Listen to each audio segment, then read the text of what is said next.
Hello bachcho, let's see this question. So the question says three forces are acting on a body to make resultant force 0.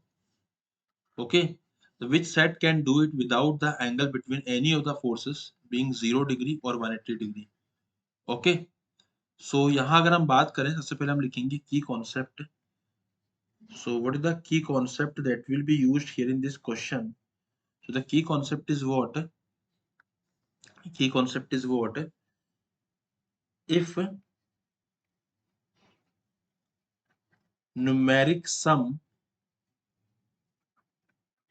of two forces is greater than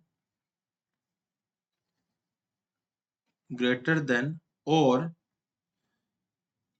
equals to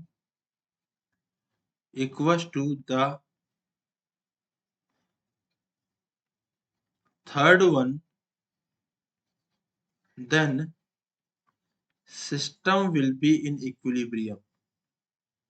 System will be in equilibrium. Okay तो जो हमारा system है वो equilibrium में आ जाएगा. तो अगर मैं यहाँ पे बात करूं, so there are three forces.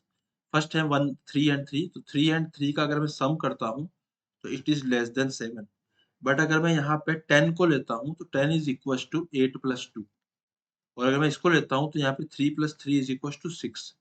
तो ये तीनों ही हमारे केस, मतलब ये केस तो पॉसिबल नहीं है, बट ये दोनों केस पॉसिबल हो सकते हैं. इक्वल भी वो होगा तो भी हो सकते हैं, बट ये दोनों केस तब पॉसिबल होते हैं, है ना. पॉसिबल, अगर मैं इन दोनों केस की बात करूं, possible only when theta is 0 degree. Okay तो थीटा की वैल्यू अगर 0 होगी तो ही ये फोर्सेस पॉसिबल होंगे इस तरह से. ठीक है. और 180 अगर मैं मान लो इसको तो, लेकिन यहाँ इस केस में तो मना कर रखा है कि 0 180 तो लेना ही नहीं है.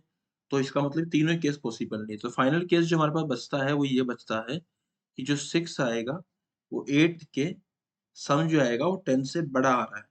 तो मतलब यहाँ पे पॉसिबल है विदाउट टेकिंग द 0 और 180.